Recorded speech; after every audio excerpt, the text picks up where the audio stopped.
Let's make the most beautiful, tastiest meat pie filling ever.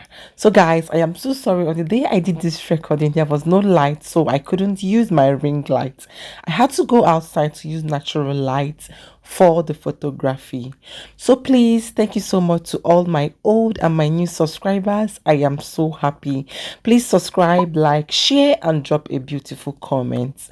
So to make this, we need some chopped onions, and then we need some beef. You can also use chicken. So here I have a combination of beef, fresh pepper, onions, and then some spring onions. I blended them together.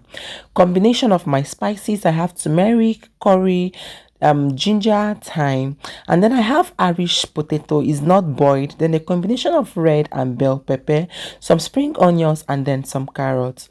Into my saucepan, I'm going to add some oil, allow it to heat up a bit.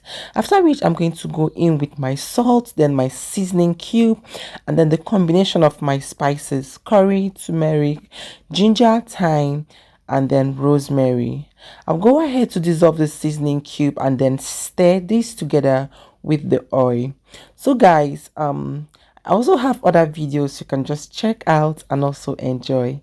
After which, I'm going to go in with the chopped onions and then stir this together. Please always put an eye on it so that it doesn't get burnt or get so brown, and that was going to give a bad bitter taste to your filling. So like I said earlier, I just bought some red beef, that's beef in the market, and then I added some fresh pepper, also some onions, and then some spring onions, added some water, used my blender to blend this. If you also have a food processor, feel free to use your food processor to do this. Now I'm going to go ahead and stir this. Now we know naturally beef contains some water, and then some also water I added to ease the blending process. This is actually going to be like a very long one because you have to stir so that it cooks very well, and also all the water will evaporate out or they will all dry out. So it's actually going to be a very long one. So as you can see, I'm just going to continue stirring this together, as you can see in the video.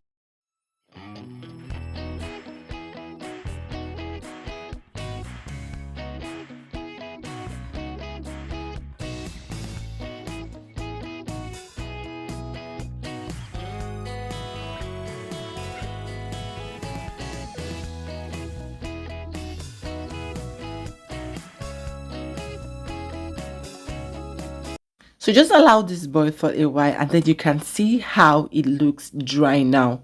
So when you have a large or a big amount of the water dried up or well steamed or evaporated out, you can now go ahead to add the other ingredients. I'm going to start with the Irish potato. Remember I said this is not boiled. I just peeled and then diced them into little cubes. I'm going to pour this into our beef and then stir this together, after which I'll add the other ingredients one at a time. Please always make sure you stir very well to ensure that no ingredients will go to lodge or to pack at one side. Now I'm going in with the spring onions. Now I'm going in with the red and the bell pepper, the red and the green bell pepper, sorry. Now I went in with my carrot and then stirred this together. If you have other veggies that you want to add, please feel free to add it, but at the moment when this video was recorded, these were all that I used for this video. So I'm not going to go ahead and give it a proper stir so that everything combines together without having anything lodge at one part. Now I'm going to go in with some water and then I will stir this together. I will still add more water after adding the combination of flour and water. So just that I add a little at a time now, and then I will stir this together. Now I'm just trying to dislodge, or I'm just trying to separate or mesh out the beef. You know, when they cook, they try to clot or cluster together. So I've just tried my possible best to dislodge the beef so that they can get evenly distributed in the mixture. So just take your time to do yours, just like as you can see me do mine in the video. So if you have watched to this extent and you have not subscribed yet, please subscribe, like, share, and drop a beautiful comment. So I'll just go ahead to add some salt because I tested it and it lacked salt. I'll add just little salt and then stir again. So just taste yours and adjust. So into this bowl, I'm going to add some flour and then some water and dissolve this. This is going to serve as a thickener for our meat pie filling.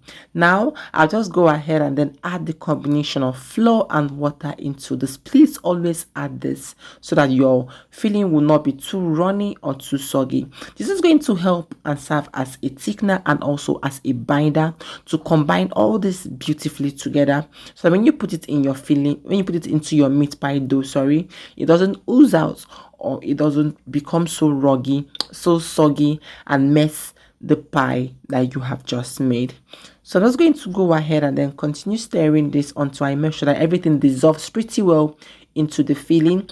Now into the plate that I used for the mixing, I'm just going to add little meat stock that I have, stir this together, and then add the water again. I will cover this up and then allow it to cook for a while, so that all the veggies will become pretty soft, not so soft, but they will cook so well. The potato will also cook so well, and then the carrot, everything will be so tender, so juicy, and then well cooked. So now I'm just going to go ahead with this wooden spatula and make sure that I mesh it. You can see what I'm doing. So you just mesh it because you don't want the potato to be so hard, you don't want the carrot, you don't want other veggies that you added to be so harsh, so hard. So just trying to mesh it is also a way of breaking it down so that you can also dislodge your beef and also make sure that everything is properly well married together. Now this is a must add, guys. Just go in with a tablespoon of butter. Make sure you're using good brands like Topper, Valido, Blue Band, any margarine out there that has a very good taste. And if you can afford the real butter, that one is more expensive. If you can afford the real butter, Biko, feel free to add to your filling because it gives an amazing taste that I cannot even explain. So this is what the finish looks like. I am so sorry I couldn't use my ring light. I use outside light for this photography and it tastes so good. Thank you all. See you in my next one.